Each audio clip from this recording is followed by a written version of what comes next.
Hello mga ka-agri! Handa na ba kayong makisama sa isang makakalikasan, makabuluhan at masayang karanasan?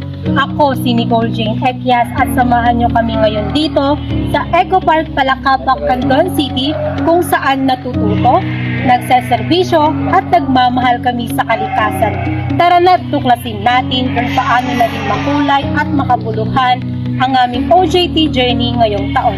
Tara!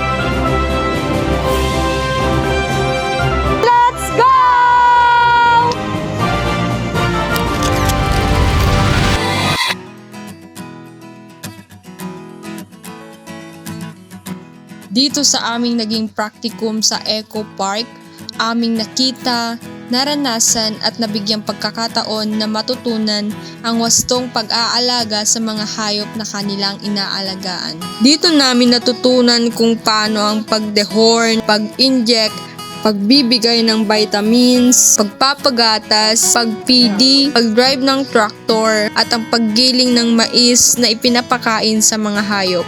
Ang mga bagay na ito ay nakatulong sa amin para madagdagan ang aming kaalaman, gaya ng kung paano ang pagdedehorn sa mga baka.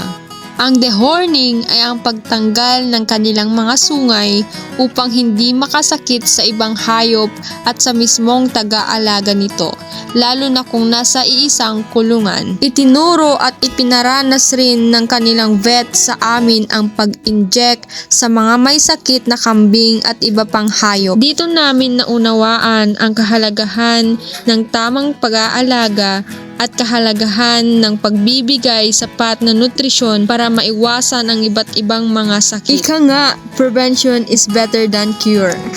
Kanila ring itinuturo ang tamang pagkuha ng mga gatas gamit ang teknolohiya o mano-manong paraan. Sinagawa din namin ang pregnancy diagnosis upang matukoy kung ito ay buntis. Bawat araw ay mayroong mais na ipinapadala at sa hapon, ito ay aming ginigiling at ipinapakain agad sa hayop at minsay nilalagay sa mga drum para gawing silage. Ang silage ay isang pamamaraan sa pag-iimbak ng pagkain para sa mga panahon na wala nang masyadong maipakain sa hayop. Sa unang grupo, naatasan sa goat section kung saan dito inaalagaan ang dalawang breed ng kambing, ang Boer at ang Saanen. Ang Boer ay kilala sa kalidad ng karne nito at ang Saanen goat naman ay mahusay sa pag-produce ng gatas. Sa tulong ni Sir Nel Naval o kilalang Manong Abdul ay nagawa namin ito ng maayos. Sa apiary section, may kulungan na may natural na kapaligiran para sa ligtas at komportableng tirahan ng mga hayop. Inaalagaan din ang tupa, donkey at pony. Sa gabay ni Uncle Jun Novida, natutunan ang wastong pag-aalaga, kalinisan ng kulungan at pagpapanatili ng kalusugan ng mga ito.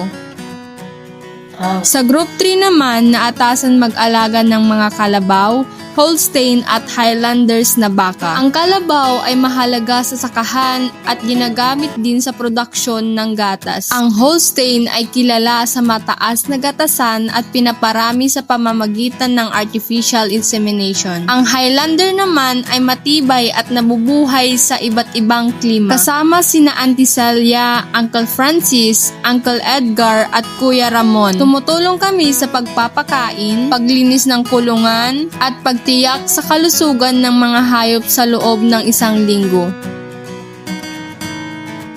Ang Group 4 ay natasang mag-alaga ng Brahman cattle, native at upgraded goats na angkop sa lokal na klima. Sa gabay ni Ma'am Melody Sabado, natutunan nila ang wastong pagpapakain, pag-iwas sa sakit at paglilinis ng kulungan upang mapanatili ang kalusugan at mataas na produksyon ng karne. Naway magsilbi itong dagdag kaalaman para sa mas maunlad at mas produktibong larangan ng agrikultura.